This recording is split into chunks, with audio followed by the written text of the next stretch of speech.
Bonsoir à toutes et à tous, soyez les bienvenus dans Flashback, c'est la rentrée. On va découvrir ensemble des nouvelles archives dans une émission spéciale. Vous le savez, on se retrouve une fois par mois. Et puis notre invité, pour cette émission de rentrée au mois de septembre, c'est une légende du basket namurois. Il s'agit de Selim Beka. Sois le bienvenu. Selim, joueur, entraîneur emblématique au RBC Belgrade et directeur technique maintenant depuis peu du RBC Belgrade. Tu as pris ta retraite sportive il y a quelques mois, une décision pas toujours facile à prendre. Hein. Non. Je pense que j'avais fait le tour. Surtout, je n'ai pas de remords, donc ça, c'est le plus important.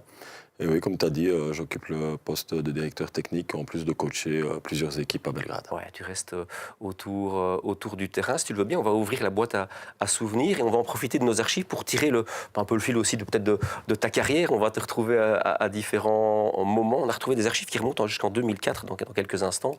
Ça fait déjà pas mal, ça fait un long chemin. Peut-être nous rappeler un petit peu tes débuts, comment tu as démarré dans le basket, cette passion du ballon orange. Moi, je crois que c'était le foot, moi, au départ. Ouais, j'ai deux passions.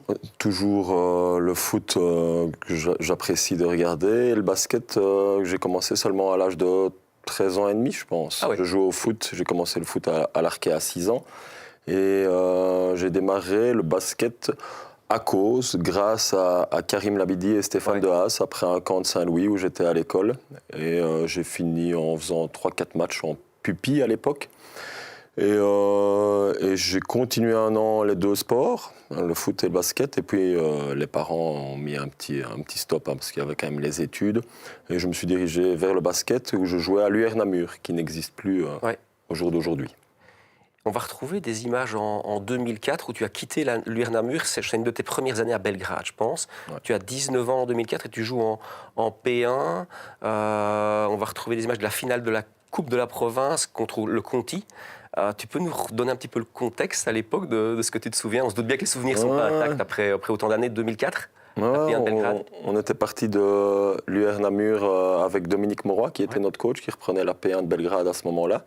Et il gardait au sein de Belgrade 6 plus vieux, on va dire, 6 anciens. Et il cherchait 6 jeunes pour épauler ces anciens et jouer aussi en U21, FIBA qu'on appelait ça à l'époque. Et donc on est parti avec Aurélien Garot, Jérôme Verbanen est arrivé, Arnaud Mauroy, le fils du coach. Et donc, après cette première année qui se déroule super bien, l'alchimie entre plus anciens et jeunes se passe, on va dire, plutôt bien. On décroche la finale contre le Conti. La jeunesse contre l'expérience, c'est exactement, les vieux briscards du Conti, dans le bon sens du terme. Ouais, j'allais le dire, un match qui s'est très bien déroulé, et au final, il y a toujours un gagnant et ça n'a pas tourné de notre côté malheureusement. On va revoir, l'idée c'était de se replonger un petit peu dans le contexte de l'époque, on va revoir ces images. On est en 2004, finale de la Coupe de la Province, le Conti contre Belgrade, regardez. Une finale de coupe, c'est stressant, l'enjeu est de taille et le public nombreux. Il faut d'ailleurs à la jeune équipe de Belgrade quelques minutes pour rentrer dans le match. Oui, c'est effectivement une équipe très jeune, c'est 21 ans de moyenne d'âge, à part deux plus anciens qui sont donc Michael Castellani et Bertrand Meunier. Les autres sont donc des jeunes essentiellement de Belgrade et cette année, 4 jeunes venus de l'UR Namur l'année passée. Contraste avec le Continental qui a pour lui l'expérience et le besoin de vaincre, ce qui marche plutôt bien avec Bianquin aux 3 points. Équipe expérience, oui, avec des noms, avec des joueurs comme Boca, comme Bianquin, comme Beaulieu, comme mon frère. Mais malheureusement, l'amalgame de tous ces joueurs-là n'a pas bien pris cette année ici. Et bon, c'est comme je disais, il suffit pas de mettre les meilleurs joueurs ensemble pour avoir la meilleure équipe. Un match de basket, c'est 2 équipes et aussi une paire arbitrale. En l'occurrence, ici, bien décidé à se faire respecter. À tort ou à raison, beaucoup de fautes sont sifflées dans ce match. Le jeu était haché, il y avait énormément de fautes, c'est vraiment pas du beau basket, mais bon, on a fait ce qu'on pouvait, on s'est battu. C'est souvent dans des conditions pareilles que ça se joue. Ce sont des matchs assez virils, je vais dire, tout le monde veut absolument gagner. Résultat à la fin du premier quart, 21-13 en faveur du Conti, avec 10 points réussis sur lancer franc, dont 7 pour le seul Pierre Boca. Le Conti a le match en main. Mais l'équipe de Belgrade se bat de façon constante et petit à petit rentre dans le match. Le trio Beka, Timister, Meunier ramène de belle manière les Noirs à 2 points. Et si Papy Sturam fait de la résistance, Aurélien Garraud donne le coup de rein nécessaire à ramener l'égalité au repos. C'est 26-26. Et les gars de Dominique Mauroy ne s'arrêtent pas en si bon chemin. Ils redémarrent en force face à des Andonnais amorphes. Un 0-6 de belle facture. Beka, Meunier et Vorbanen font 26-32 après le repos. C'est vrai qu'ils ont redémarré très fort, ils ont réussi quelques shots à 3 points. Je pense qu'il y avait 6 points de retard, ils ont récupéré très vite. Et ensuite on est revenu, on a joué beaucoup plus en équipe en attaque. Emporté par son enthousiasme et butant contre des Andonnais qui en ont vu d'autres, Belgrade ne peut amplifier cet avantage et perd même une de ses pièces maîtresses sur blessure, Selim Beka. Sa sortie n'empêche pas dans un premier temps ses coéquipiers de conserver l'avantage grâce à des shots à distance. Mais ce 3 points via la planche de Stiram, suivi d'un panier de Bianquin juste avant la fin du 3e quart, font très mal. Le Conti reprend l'avance. Le baroud d'honneur de Belgrade démarre avec le 4e quart-temps et Julien Timister aux 3 points notamment. C'est encore 48-48. Belgrade se bat sur tous les ballons avant de s'effondrer face au métier de Pierre Boca dans la raquette et aux fautes qui s'accumulent. Belgrade craque et le Conti s'échappe comme l'illustre cette contre-attaque conclue par Sturam et agrémentée d'un bonus. Le va-tout de Belgrade sous la forme d'un press et de shots rapides à distance ne donne rien que du contraire. Le score prend une allure forcée. À l'issue d'un match engagé et peu académique, le Conti sauve méritoirement une saison qui pour Belgrade n'est pas encore terminée. On vous dit aussi que c'est le métier de quelques Andonnais qui a fait la différence, vous êtes d'accord? J'espère que c'est le métier. Ce serait malheureux de ne pas avoir d'expérience après autant d'années de basket parce qu'on a tous quelques années de basket derrière nous. Mais en face de nous, nous avions quand même une très bonne équipe malgré leur jeunesse. Ils jouent physique, ils ont du talent, ils ont de la technique, donc je pense qu'ils ont un bel avenir devant eux. La saison est magnifique. On partait au début de saison dans l'inconnu et voilà, on arrive là. Pour nous, c'est du bonus, quoi. Maintenant, les playoffs, on va se donner à fond.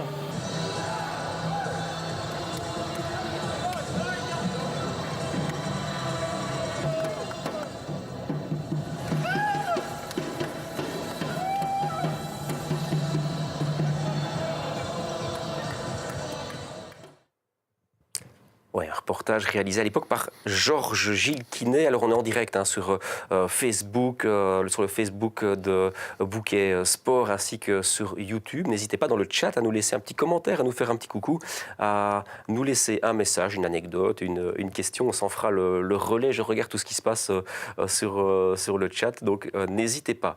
Selim, on était en 2004. Je sais pas, tes impressions peut-être d'abord de revoir ces images? Ouais. T'avais plus vu depuis un petit temps. Non, c'est super. Malgré la défaite, c'est des super moments. On revoit les gens avec qui on a joué, ceux qu'on a affrontés aussi. Et puis, la mémoire est pas intacte, hein, parce que je pensais que je m'étais blessé en première mi-temps. On voit que c'est en deuxième mi-temps. Voilà. Non, c'est vraiment... Je pensais avoir joué contre les deux frères Sturam, mais il y en a un qui coachait. J'avais oublié que Greg Bianquin jouait dans cette équipe, donc voilà, c'est sympa, vraiment. Le trio, on parle du trio infernal, le trio Timister, Beka, Meunier. Ouais, mais je me rappelle, pour la petite anecdote, au début de saison, Timister, Olivier Berger et Michael Castellani ne voulaient pas de nous, en fait. Pensaient qu'on n'était pas assez bon pour les épauler et décrocher et faire une belle saison. On a décroché la finale de Coupe de Province qu'on a perdue et on décroche après les playoffs quand même pour cette première année et le Conti ne fait pas partie de ces playoffs. Ouais, vous êtes éliminé en demi-finale. Par Loyer, je pense, si mes souvenirs sont... Un petit mot peut-être sur le coach à l'époque, Dominique Mauroy, coach aussi, légende du basket namurois. Exactement, moi je dois beaucoup à Dominique Mauroy, hein. C'est lui qui nous a lancé, je parle pour Aurélien Garraud, Jérôme Urbanon aussi, à son fils Arnaud Mauroy, qui nous a lancé dans le bain, qui nous a laissé notre chance en équipe première, car on ne l'avait pas à Namur, on n'était pas repris dans le roster, et donc on est reconnaissant envers Dominique. Il y a le chat qui réagit, il y a Marc Baudard qui dit « Quel plaisir d'avoir fait le 12e homme avec Tristan Tourné cette année-là ». Ouais, exactement, c'est 2 jeunes U21 qui jouaient avec nous sous la houlette de Karim Labidi qui était le coach à ce moment-là U21. Allez. On va accueillir un invité, c'est souvent le cas, c'est un peu la tradition dans notre émission. On accueille des invités en visio, ouais, c'est la modernité. Et donc, on va accueillir Michael Marchal. Tu peux nous présenter peut-être Michael, Selim. Salut Michael. Salut Nicolas, salut Selim. Salut Michael. Tu peux nous le présenter? Michael, c'est un des jeunes que j'ai coaché le plus longtemps. J'ai coaché 4 ans, cette génération-là, avec Maxence Tilleux. Il y en avait d'autres. Clément Mullenders nous a rejoints à ce moment-là. Il y en a d'autres, mais voilà. Ici, tu l'as entraîné, puis je pense que quelques années après, il a joué avec toi? Mais il est venu jouer en D3 avec nous. Il faisait les entraînements, puis il a été appelé 1 ou 2 fois par Pascal Chouli en match. Donc, il nous a rejoints. Il joue encore jusqu'à l'année passée à Belgrade. Il a joué plusieurs années en R2. Et maintenant, il joue du côté de Profondeville. Michael, si on t'a fait venir, je t'ai expliqué, c'est parce qu'on a retrouvé des images d'archives de 2012, où c'est Selim, ton coach. Quel souvenir tu as de ces années de coaching avec Selim avant qu'on découvre l'archive? C'était, je crois, mes plus belles années dans la catégorie jeune. Sans vouloir enfoncer mes autres coachs, je pense que Selim a été le meilleur coach que j'ai eu en jeune, et voilà. On lui doit beaucoup.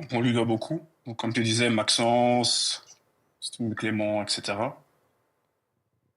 Oui. C'était quel type de coach? Avant qu'on ne voit le focus qu'on avait réalisé sur lui à l'époque. À la fois proche des joueurs, avec une touche humoristique, mais quand il faut travailler, le sérieux revient rapidement, et voilà, il faut travailler si on veut progresser, etc. Selim nous a transmis les valeurs, je vais dire, essentielles du basket, qui sont encore utiles aujourd'hui, que ce soit dans le sport ou dans ma vie privée ou professionnelle. Est-ce qu'il y en a un de vous deux qui se souvient de ce reportage ou pas forcément? En 2012, c'était un match qui opposait Belgrade à l'IATA en minimes régionaux où Selim coachait. Toi, tu jouais évidemment. Ça vous dit quelque chose ou pas ces images? C'était il y a... Honnêtement, c'était il y a 14 non. ans, il y a 15 ans, hein. C'est normal, hein. Quand tu m'as téléphoné la semaine passée, j'ai un vague souvenir. Céline, tu te rappelles? Moi je m'en rappelle. Je me rappelle. On ne peut pas oublier la salle de l'IATA. Hein. Elle était tellement différente, tellement spéciale que voilà. Et je me rappelle bien du match. Ouais. Allez, on va se replonger en novembre 2012. Match de minimes régionaux, c'est Belgrade contre l'IATA. Et à l'époque, avec Canal C, on s'était intéressé à un jeune coach qui avait déjà de la bouteille et dont on parlait déjà beaucoup, un certain Selim Beka. Regardez. Selim Beka, le joueur tout comme l'entraîneur, vit ses matchs avec parfois beaucoup de stress. Selim qui se fâche, Selim qui grimace ou encore Selim qui s'énerve et parle seul. Attention, regard méchant, coach à ne pas froisser. Mais c'est surtout un entraîneur et un professeur apprécié, admiré et très proche de ses joueurs. Tu joues au même poste que Selim? Et c'est un bon professeur? C'est un bon professeur. Qu'est-ce qui te plaît chez Selim comme entraîneur? Selim, c'est vraiment un chouette gars. Vraiment sympa, même dans les moments difficiles. Il nous remotive, il dit tous les points positifs. C'est vraiment un bon coach. Le meneur de jeu de Natois entraîne les mêmes joueurs de Belgrade depuis désormais 4 ans. L'équipe sous sa tutelle a décroché la Coupe de Belgique à WBB. À une équipe collectivement talentueuse, ajouter un pédagogue confirmé et cela peut faire des étincelles. Son expérience, c'est un joueur de division 3 et je pense qu'avec les gamins, il a vraiment cette pédagogie qui nous plaît énormément. Le fait aussi que ça reste des ados et qu'ils ont besoin d'encadrement, de quelqu'un qui puisse aussi les gérer au niveau caractère. Et ça, Dieu sait, c'est pas évident. C'est des gamins qui, au départ, n'avaient pas l'habitude de jouer ensemble. Et maintenant, il en a vraiment fait un club, une cohésion, une équipe. Et ça, pour nous, c'est le plus important. Ouais. Parfait. Il crie pas trop? Si, on le trouve assez nerveux pour le moment. Je commence à m'habituer à lui, même si des fois, il pète ses câbles et que je suis pas très souvent d'accord avec lui. Ou sinon, c'est un beau coach, je trouve. Il crie souvent, mais c'est pour la bonne cause, quoi. Des étincelles, mais également des décibels pour le joueur de division 3 nationale. Entraîneur, joueur, mais... Tiens, Selim, que pense-t-il de toi une fois que c'est toi qui es sur le terrain? Comme joueur, il est nul. Je l'ai déjà vu jouer, mon Dieu. Il est faible. J'avais vu ça. Il shot mal aux 3 points. Franchement, voilà. Il n'y a rien à dire. Non, il joue très bien. Franchement, je suis fier d'avoir un coach qui joue comme lui. Allez, petit trait d'humour, on a compris qu'il voulait t'encenser et te féliciter. Peut-être Michael, s'il est avec nous. Michael, une petite réaction peut-être sur les images qu'on vient de voir? Flashback Ouais, ça fait un moment. 13 ans. 13 ans en arrière. Revoir ces images d'abord. Ah non, c'est sympa.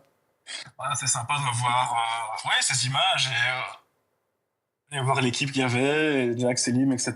Non, c'est un chouette souvenir. Elle représente quoi dans ta vie, cette période? Vous l'avez eu pendant 4 ans, vous avez remporté la Coupe AWBB, je pense, avec lui. Waouh, des souvenirs indélébiles, on ne remporte pas une Coupe AWBB tout le temps. Hein. Oh non, la Coupe AWBB, ça doit être un de mes meilleurs souvenirs au basket. Je crois qu'on était le premier club namurois à le faire, il me semble. Tout à fait, en garçon, ouais. Ouais, en garçon. Non, c'était du super souvenir, une expérience unique.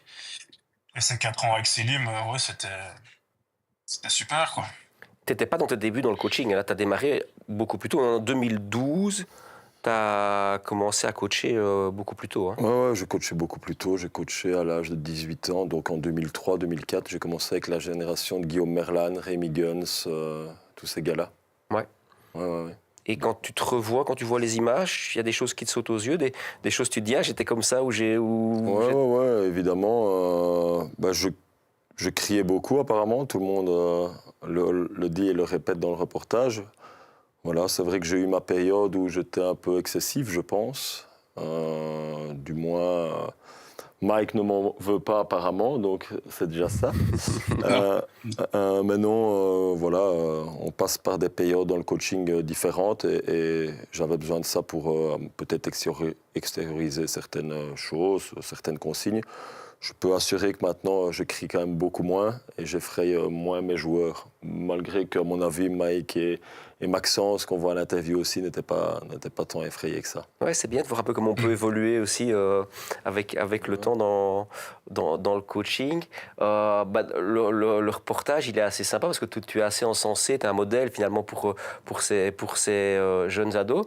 Michael, tu as eu l'occasion de le côtoyer comme joueur et comme entraîneur. J'ai envie de te demander qu'est-ce que tu as préféré et quelle différence tu faisais un peu entre les deux ou... Est-ce qu'il était différent comme joueur? Beaucoup de talent aussi. Pas vraiment, non. Oui. Non, mais comme joueur, au début, c'était un peu bizarre. Comme j'avais eu comme coach, je m'apprends aussi fait vite. J'ai aimé les deux. Et dans les deux cas, j'ai appris beaucoup de choses. Quand je l'ai eu en tant que comme coach et comme coéquipier, on va dire. J'ai aussi appris sa manière de préparer les entraînements, après les entraînements.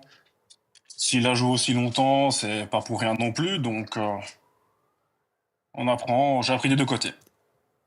Bon, Mickaël, on va te remercier. Merci de nous avoir fait un petit coucou. Je sais que tu étais très occupé. Merci en tout cas d'avoir libéré un petit peu de ton temps pour revoir cette archive. Prends soin de toi et puis bonne saison avec les Sharks. Hein. Avec plaisir. Avec les Sharks, ouais. Salut Mickaël. Salut Mickaël. Allez, on est en 2012, on va continuer un petit peu dans le temps. On ne l'a pas dit, mais tu as quitté un petit peu Belgrade à un moment. Tu as été joué à Mazispi, une période folle aussi. On a voulu retrouver des archives du temps de Mazispi, mais ça a été un petit peu plus compliqué. Malheureusement, on n'a pas su en ressortir. Mais chouette période avec toute la bande à Marc Close, avec Jean-Loup, avec Jean-Loup Jacobs. Puis tu es parti à Natois. Et puis, retour à Belgrade en 2012-2013. Quand on se plonge dans nos archives, les reportages un peu emblématiques qu'on retrouve, c'est évidemment les derbys. Et notamment les derbys contre l'Oyers. Les deux clubs qui sont un peu rivaux dans la province, dans le bon sens du terme. Hein. Mais au niveau du basket masculin, c'est toujours un moment particulier, les derbys Belgrade-Loyers. Ah oui, là, je remercie franchement vraiment le président Copé qui tirait l'Oyers à bout de bras et qui permettait ce derby-là du côté de l'Oyers. Et ouais, c'était des super derbys puisqu'on jouait contre vraiment des amis à l'époque. L'Oyers était composé de joueurs qu'on côtoyait les week-ends et donc ça n'a pas de prix. Après, quand on met la vareuse, évidemment, on se bat pour ses couleurs, mais ouais, ça n'a pas de prix. N'hésitez pas à nous laisser un message, hein, vous aussi, nous dire ce que vous pensiez de ce derby Belgrade-Loyers. On est en direct sur le chat de Bouquet Sport et sur le chat également du Facebook Live, le Facebook Live sur YouTube, pardon. Sur YouTube, on est en direct aussi. N'hésitez pas à nous laisser un petit mot sur le chat. Il a fallu faire des choix parce qu'évidemment, il y en a chaque année, quasiment des derbys du temps de la D3, et on a choisi 2013. On va redécouvrir un petit extrait de 2013. À ce moment-là, c'est Maxence Gillet, le coach. C'est le match aller, puisqu'on est au mois de novembre. Ça se déroule dans la salle de Belgrade. Belgrade va s'imposer et on va regarder cet reportage de Grégory Ancio avec au commentaire à l'époque Michel Bechou, puisqu'on diffusait l'archive dans son intégralité, enfin le match dans son intégralité. C'était les débuts de notre affiche du week-end. Ici, impossible de vous rediffuser évidemment tout le match. On vous rediffuse un court extrait de ce match 2013 Belgrade-Loyers. Regardez. Deuxième maintenant, on était rentré dans la zone. Oui, donc il a bien marqué ses deux lancers francs. Voilà. Pirlo marque son premier au niveau de la technique, 74-66, 8 points. Mais oui. Et une possession à suivre, on le rappelle. Hein. Et le deuxième est bon aussi pour Pirlo. Et la possession est derrière maintenant. Hein. 74-67, 7 points entre ces deux équipes et 1 minute 7 à jouer. Ça risque d'être un petit peu juste pour Loyers, mais pourquoi pas finalement. Ouais. Avec Despenta qui va chercher son ballon. C'est pas. Voilà, 74, là, il faut vraiment bien gérer cette attaque-ci. Il faut vraiment bien. 54 secondes. On est prêt pour le rebond du côté de Loyers. Et il ressort aussi le deuxième. Et bien capté par Neskens. 42 secondes. 42 secondes. On disait tout à l'heure qu'il n'y aurait pas de prolongation. Il suffit d'un 3 points marqué maintenant. Il ne ressort pas. Il y va seul Despenta. Exactement. Temps mort. Et son 10e point ce soir à Gillet. Guevart, personne dans la zone pour l'instant. Neskens à 3 points. Et il rentre Neskens. Sans doute un petit peu tard pour le Loyersois. 3 secondes à jouer. 79-74. Deuxième lancé franc pour Timister. Eh oui, il est bon. Il avait bien son coup. Guevart qui se fait chipper le ballon. Et c'est terminé. 80 à 74. C'est impossible de gagner un match quand on joue 10 minutes. Pendant 30 minutes, on a laissé Belgrade s'installer. Son jeu, qui est d'intercepter, jouer dur en défense et courir. Nous, ça devait être l'inverse, de poser le jeu. On a voulu jouer aussi vite qu'eux, sans défendre. C'est impossible de gagner ici. Oui, et un gros problème de rebond aussi en première mi-temps. On faisait la marque avec Michel Bechou. Énormément de rebonds pris par Belgrade et des rebonds faciles pourtant. Oui, ça c'était la consigne, ne pas les laisser prendre de rebonds offensifs et ne pas faire de perte de balles. Pour ça, il faut garder le ballon et être concentré. Rien que sur le premier quart-temps, je sais qu'on leur en donne 7. À mon avis, ils doivent pas loin d'être de la trentaine. Voilà. Est-ce que maintenant on va croire quand je dis que Belgrade est favori? J'espère. On a envie de motiver les gens, on a envie de monter et de donner le meilleur de nous-mêmes pour aider l'équipe. Je pense que tout le monde pense comme ça, mais c'est surtout, il faut encourager et garder le moral et continuer. Donc voilà. Grosse ambiance aussi aujourd'hui à Belgrade. Hein. Ça fait plaisir de voir une salle de sport, une salle de basket qui est pleine à craquer. Ça fait toujours plaisir quand il y a plein de monde qui vient pour soutenir. Ça donne vraiment une bonne ambiance et ça donne encore plus envie aux joueurs, je pense, de jouer et de donner le meilleur d'eux-mêmes, je pense. Ouais, c'est chaud, c'est une victoire, je pense qu'on mérite. En tout cas, de par notre agressivité défensive et notre style de jeu déployé offensivement, on avait pas mal travaillé là-dessus. Voilà, bon, à la fin, c'est clair que fin de match, on a Despenta qui, dans le 1 contre 1, c'est un des meilleurs joueurs. Ils sont clairement dans le 1 contre 1. Voilà, il est difficile à tenir. Il va provoquer des fautes, il a des lancers francs. Je pense qu'il rate aussi pas mal ses lancers à ce moment-là. Et puis on a la technique de mon frère aussi qui nous met en défaut. Mais là, attends mon gars, il va être puni, mais je raconte pas.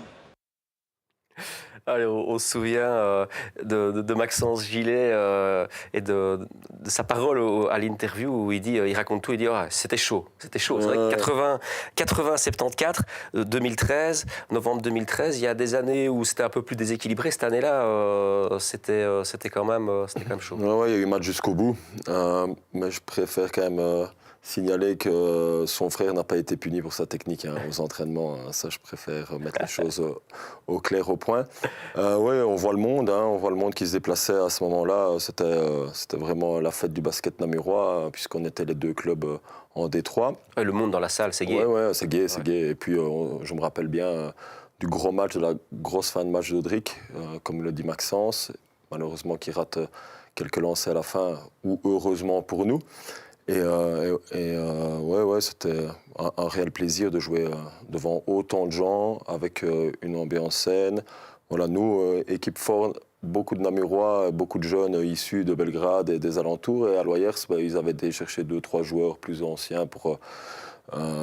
comme ils faisaient d'habitude, pour encadrer comme Tim Van Den Eyck, Neskens. Ils avaient fait revenir Gevart, Pirlo aussi, donc pour encadrer les jeunes. À l'époque, étaient Prinsen, Despontin, Thierry, etc. Je te coupe parce qu'on voit sur le chat, il y a un petit mot de Maxime André qui met... oui, on t'entendait beaucoup aussi, à mon avis, on parlait de tantôt que tu criais beaucoup au coaching, on l'entendait beaucoup aussi en 3e mi-temps. Voilà, petit clin d'œil. Ouais, c'est ça aussi le basket, hein. Exactement. On s'amusait bien en 3e mi-temps. Maxime n'était pas le Maxime, dernier. si tu nous regardes. Et d'ailleurs, je pensais que c'était lui qui avait pris la technique et j'allais le dire. Et c'est un mauvais souvenir de ma part. Mais oui, on a passé de super moments à la cafétéria à Belgrade avec l'équipe. C'était génial. Dis-moi, je suis étonné parce que là, on replonge en 2013. Je te dis, voilà, on fait un focus sur 2013. Tu te souviens vraiment très bien du match et me dire, oui, il s'est passé ça. Tu as joué tellement de matchs. Comment ces souvenirs qui sont finalement, si tu retiens un peu dans les matchs, comment tu te souviens aussi précisément de ce match? Alors qu'il y en a eu tellement des derbies. Allez, sur les années, il y en a deux par an. Oui, il y en a eu beaucoup. Il y en a eu beaucoup, mais on a refait tellement les matchs. Avec Maxime, justement, et Jonas, on a un groupe sur WhatsApp depuis très longtemps. Et les matchs, on les a refaits tellement de fois, surtout les derbies, qu'on a des souvenirs impérissables, en fait. Chouette souvenir avec cette période avec Maxence Gillet. Est-ce que tu te rappelles comment vous prépariez un petit peu ces derbies? Le coach, il disait quoi dans le vestiaire? Ou il y avait des choses spécifiques, une mise au vert ou des choses spécifiques? On mettait une croix dans le calendrier ou... En Détroit, c'était un match particulier pour le calendrier de Détroit. C'était le seul derby, effectivement. Une croix dans le calendrier, oui, je pense, parce qu'on savait que ça allait être la fête le week-end et qu'il allait y avoir du monde. Donc on se préparait vraiment en restant focus là-dessus. Et Maxence aimait bien faire des discours, des speeches, comme on dit, avant match, motiver les troupes avec des références. Soit par rapport à un film, soit par rapport à un livre. Il aimait bien motiver les jeunes avec des choses comme ça. Et cette année-là, c'est lui qui vient me chercher, en même temps que Jonas et Maxime de Natois, en fait. Et on débarque tous les 3 avec les jeunes qui étaient déjà là. Vincent Momer était là, j'ai vu Jérôme Mouchard, Julien Timister, Rémi Guns. Je pense qu'il y avait Olivier Vanham aussi. Donc voilà. Justement, j'allais dire Julien Timister, tiens, on le revoit, il a suivi, il a été pas mal de temps avec toi, puisqu'en 2004, dans le match qu'on a vu juste avant, il était déjà là. C'est aussi, il y a des joueurs comme ça qui suivent un peu. Ouais, c'est ça, avec lesquels on a fait beaucoup d'années. Moi, j'ai joué énormément avec Maxime André, c'est avec lui que j'ai joué le plus de temps, j'ai joué plus de 15 ans. Julien Timister, on a commencé à Belgrade ensemble. Je l'ai fait venir à Mazie et puis on s'est retrouvés à Belgrade. Mais juste pour un an parce qu'après, il n'est pas resté avec nous. Mais oui, il y a des joueurs marquants avec qui on fait un bout de chemin, si on peut dire. Il y a le chat qui réagit. Il y a Jules Hucorne. Salut Jules, qui nous dit capitaine de rêve. On parle de toi, bien évidemment. Capitaine de rêve aussi, bien sûr, sur le terrain, autant sur le terrain qu'à la buvette. Voilà. Et puis il y a Paul Bila qui nous fait signe, qui nous dit salut, sympa l'émission. Ben oui, on essaye de ressortir nos archives. C'est vrai, on a nos archives qui dorment à la cave. Voilà, si on ne les ressort pas maintenant, je pense que plus tard, il sera trop tard. Il sera trop tard. N'hésitez pas à nous laisser aussi un petit message et à venir nous saluer sur le chat, que ce soit sur YouTube ou sur Facebook. On a choisi un autre derby quelques années plus tard, même salle mais autre ambiance. On est en 2017 avec cette année-là, le début de l'ère Pascal Chouli. Oui. Ouais, Pascal qui nous reprend après notre année en D2 où Maxence ne fait que 10 matchs et Julien Margrave reprend. Et la saison en D2 où on descend, évidemment cette saison-là en gagnant très peu de matchs, si on peut dire comme ça. Et Pascal Chouli nous reprend, on va dire au mois de novembre, après l'arrêt de Julien. Et on est parti là, on peut dire, sur une épopée, on peut le dire, avec un groupe qui se construit petit à petit dans la difficulté, on va dire à partir de novembre. On termine en boulet de canon et puis il fait certains transferts. Et là, on passe trois grosses années en jouant à un niveau, au niveau de l'équipe, jamais atteint en fait. Jamais atteint. Moi, j'ai jamais joué dans une équipe qui a si bien joué, avec des renforts. Coco Thierry est venu, Thomas Depont est venu, Donovan Wallasiak est venu. 2017, Donovan était là? Ah non, pas encore. Il vient juste après, mais Adrien Dewey était déjà là. Juste après à Donovan. Donc, voilà. Ok. Il y a Thomas Franquignoul qui nous dit souvenir d'une belle année avec lui en junior à Namur, avec notamment Aurélien Garot et Dominique Mauroy comme coach. Voilà. Ouais, tout à fait. Salut Thomas, merci de nous suivre. On est parti, on va découvrir une archive, l'archive suivante, qui est donc un autre derby entre Belgrade et Loyers. On est en 2017. C'est un reportage qui, à l'époque, était réalisé par Philippe Tonneau, avec au commentaire Étienne Louvrier. Là aussi, on avait diffusé à l'époque tout le match. On vous diffuse un extrait de ce match, bien sûr, de novembre 2017. Regardez. Je pense que l'équipe de Belgrade a joué réellement en équipe soudée, en se partageant la marque. Oui. Mais pour une fois, j'ai envie de mettre en exergue un joueur qui a fait depuis de nombreuses années son travail en défense, tout en marquant quelques points importants. Et pour moi, l'homme du match serait Maxime Préto. Il a vraiment muselé tour à tour tous les artilleurs adverses. Il a mis quelques 3 points et quelques pénétrations. Il se bat jusqu'au bout et maintenant c'est encore lui qui vient de maîtriser la balle pendant les 20 secondes qui précèdent. Pour moi, s'il y a quelqu'un à sortir de Belgrade, pour une fois ce serait un bon défenseur. À présent, Chalon, Ilongo, ce ballon rentre. Eh bien ça a été l'homme du match du côté de Loyers, Ilongo, avec une deuxième mi-temps extraordinaire. Et score final de 74-65.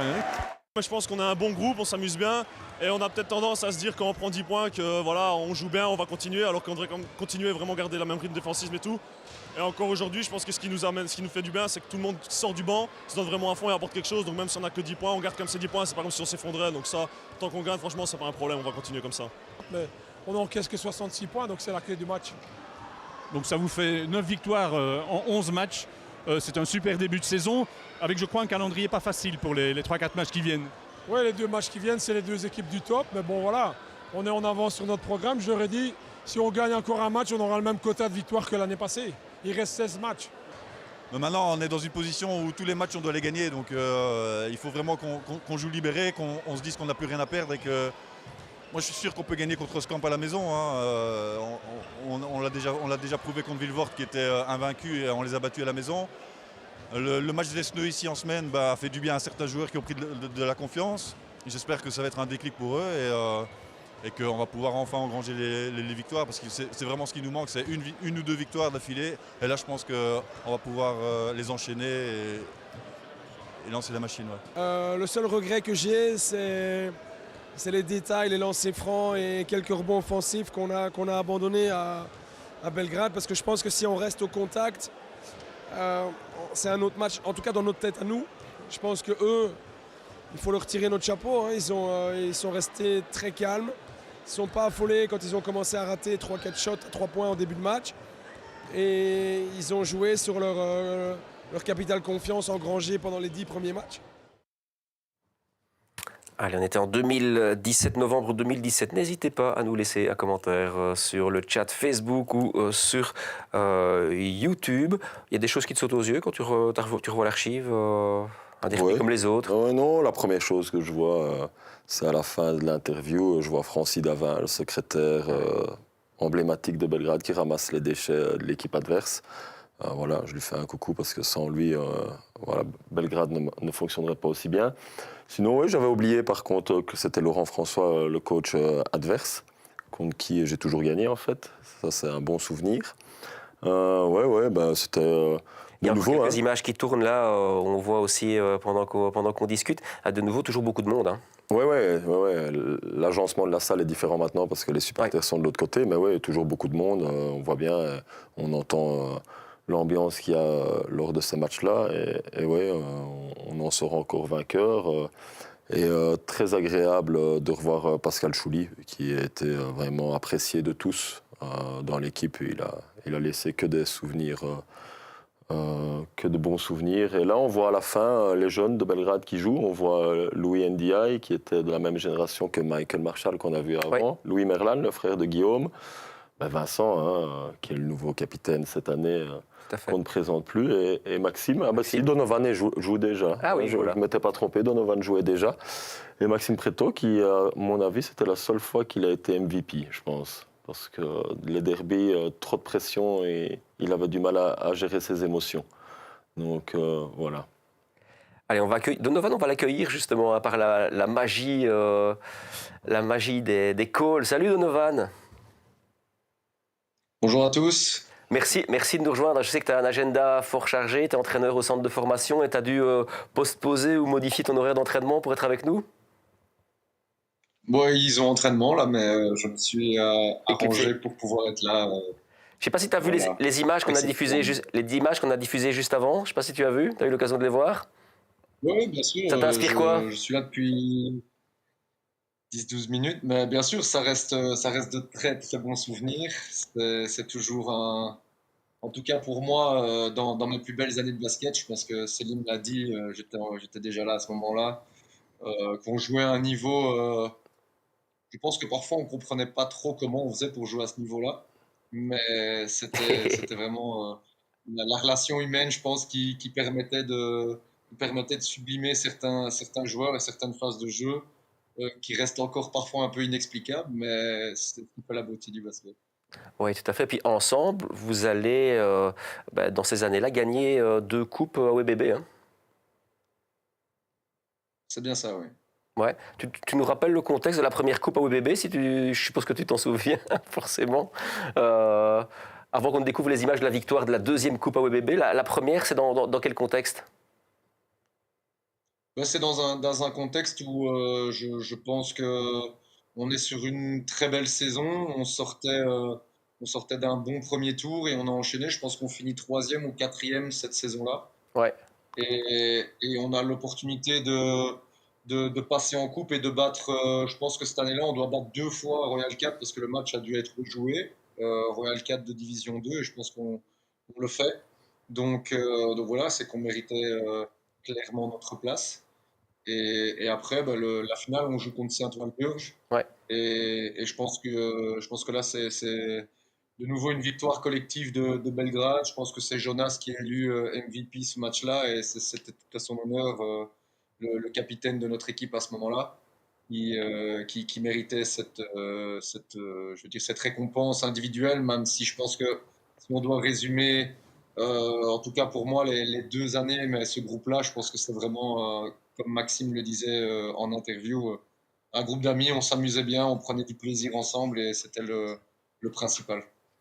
Oui, quelque chose à rajouter par rapport à ce qu'il a dit? Non, c'est un excellent résumé. J'espère qu'il a envoyé Laurent François à l'entraînement à sa place pour lui rappeler sa défaite dans le reportage.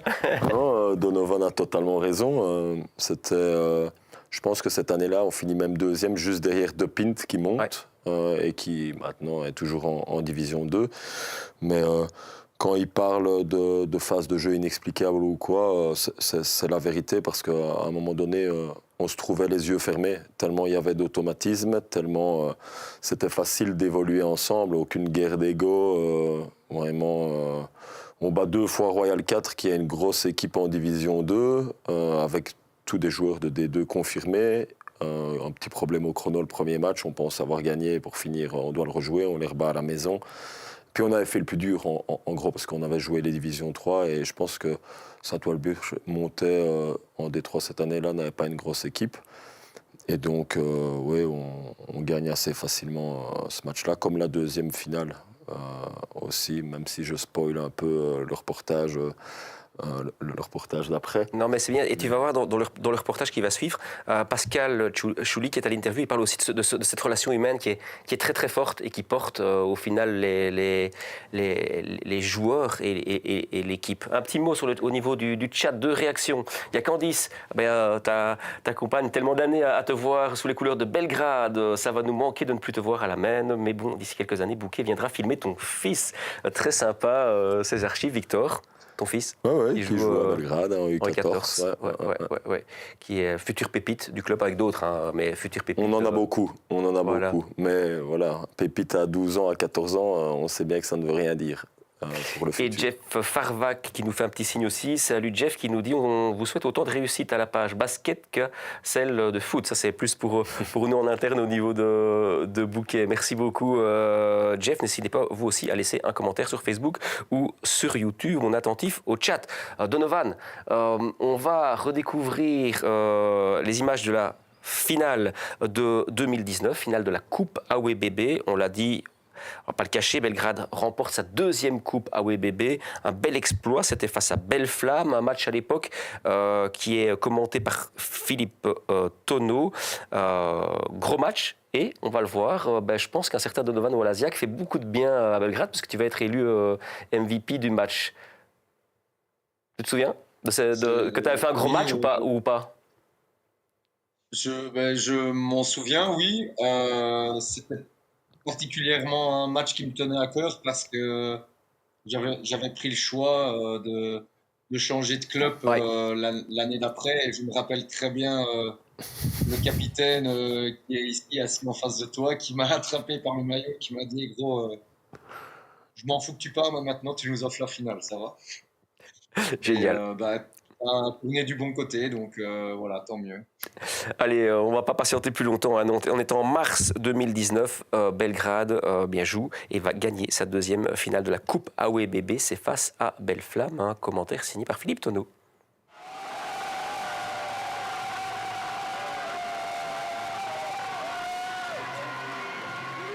53-80, Belle Flamme n'a pas fait long feu face à des Belgradois déterminés.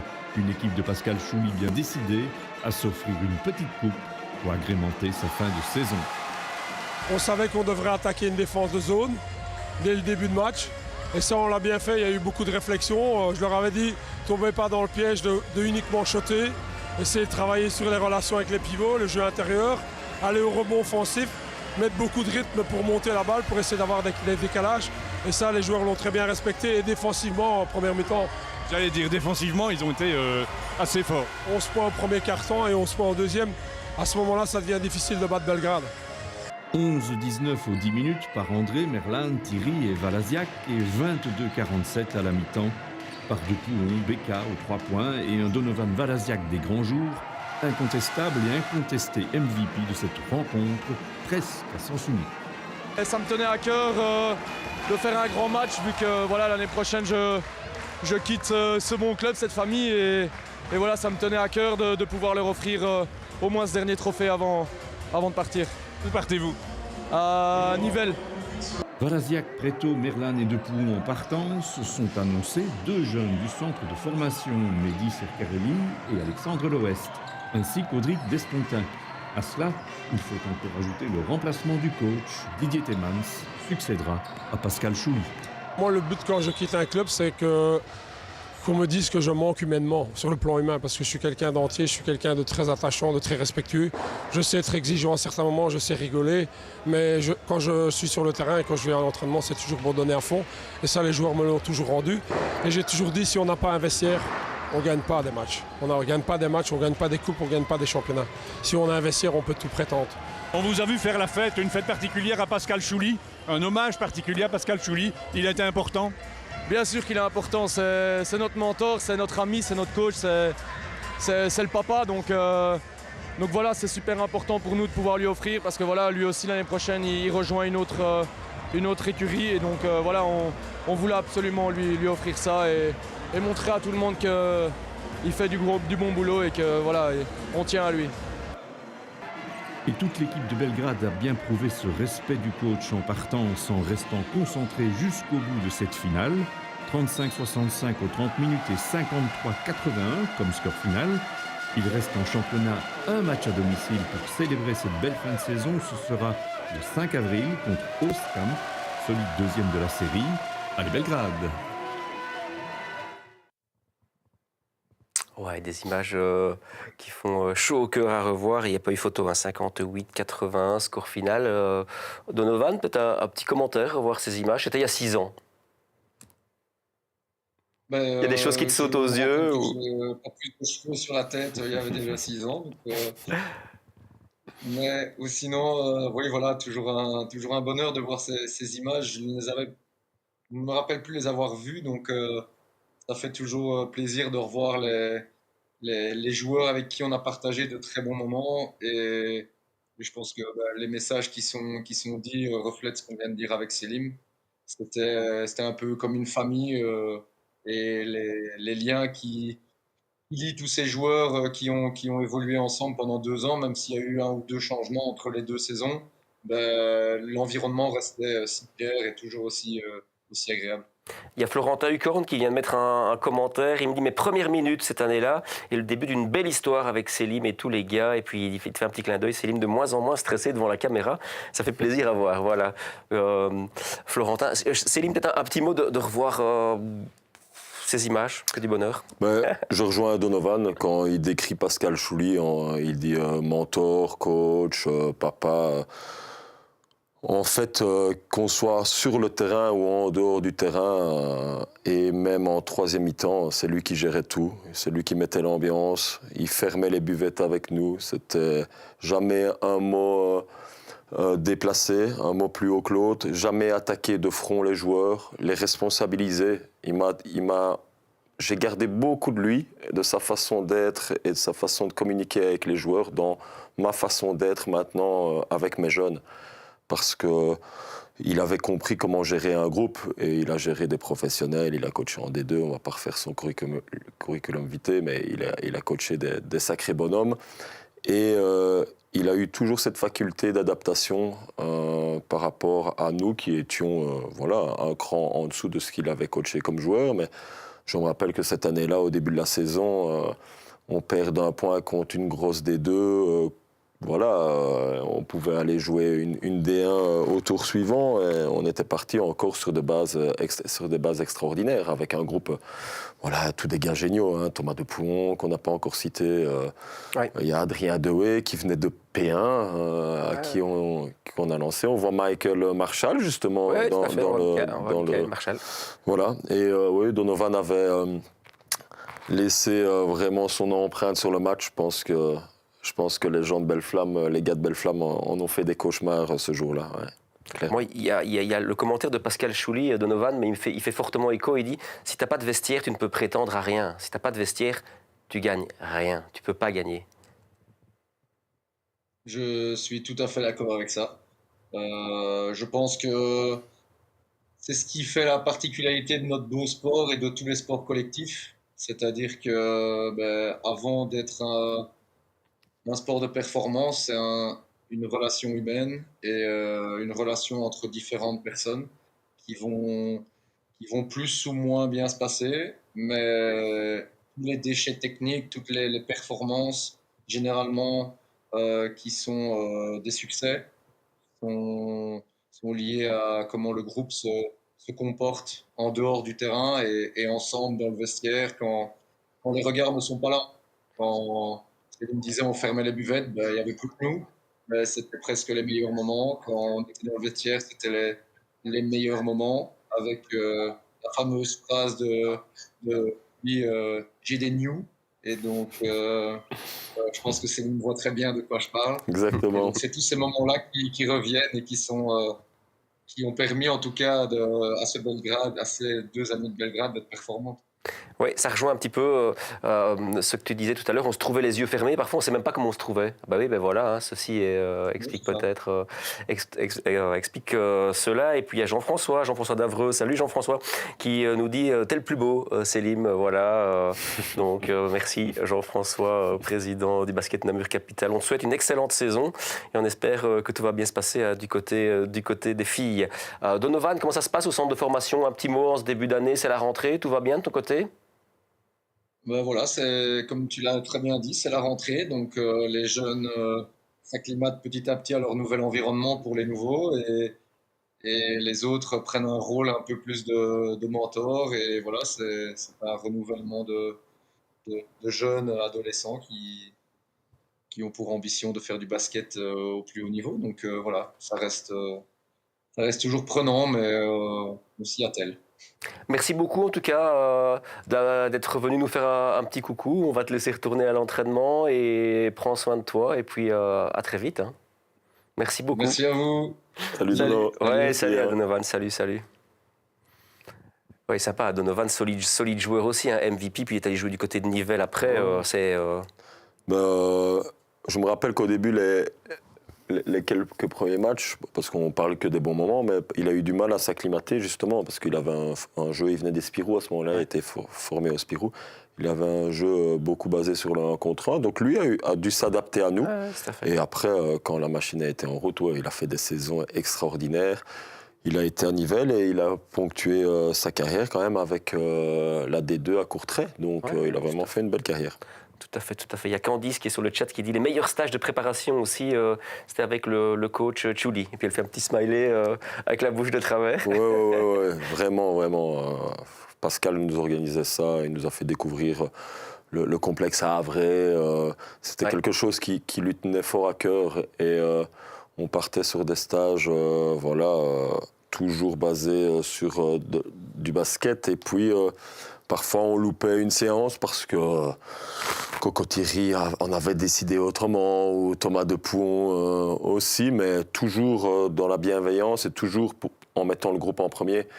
Et Pascal acceptait, il lâchait du lest et c'était pas quelqu'un de psychorigide qui voulait tout maîtriser. Voilà. Et je dis, Donovan ne buvait pas d'alcool, donc on dit fermer les buvettes, ça veut pas dire qu'on était là jusqu'à ne plus savoir parler. Donovan ne buvait pas d'alcool, restait avec nous jusqu'à la fin. Voilà, on refaisait le monde. On partageait des moments qu'on n'avait pas le temps de partager dans la journée comme des pros, mais nous, on les partageait après les matchs, après les entraînements, souvent aussi.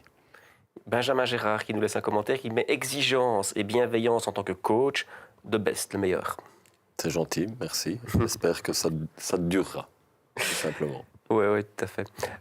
Pascal, on avait essayé de l'inviter, mais il était à l'entraînement, compliqué pour lui de se faire remplacer, mais je crois qu'on lui transmettra le lien de l'émission et il regardera ça avec plaisir, à mon avis. Avec plaisir.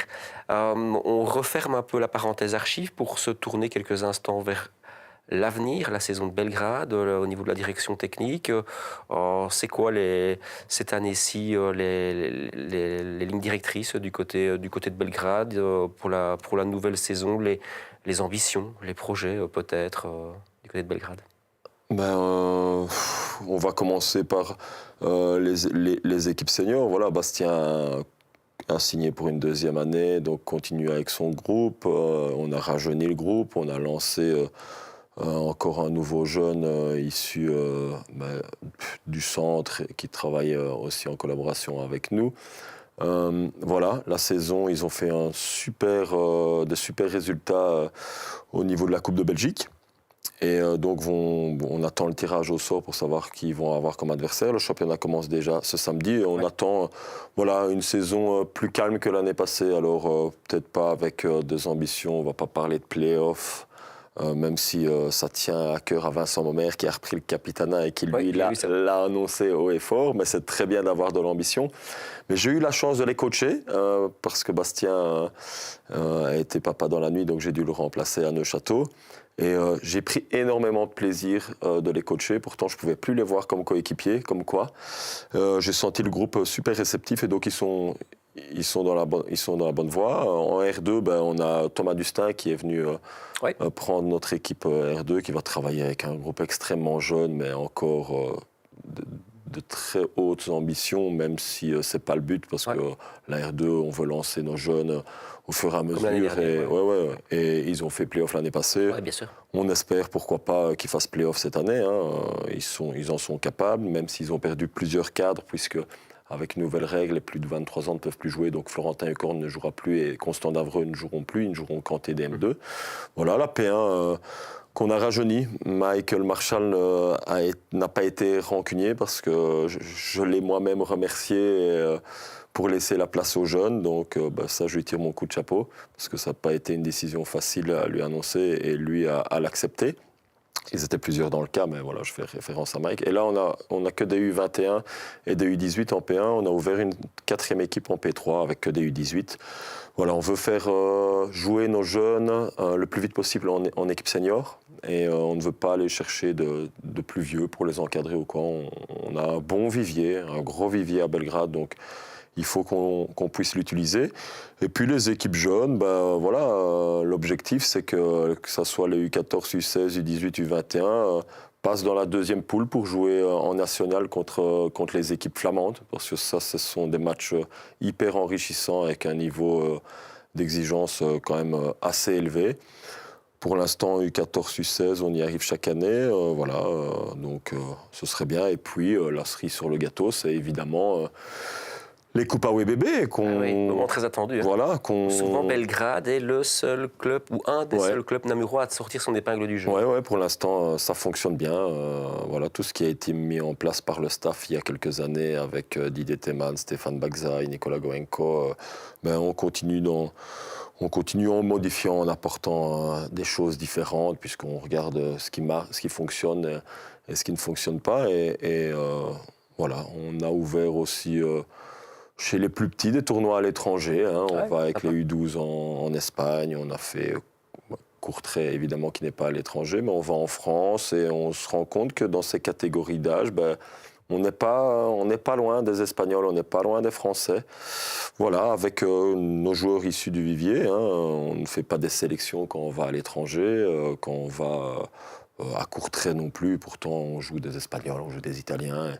Voilà, tout se passe bien, on n'a pas à se plaindre. On a su construire un nouveau staff avec de nouveaux jeunes coachs.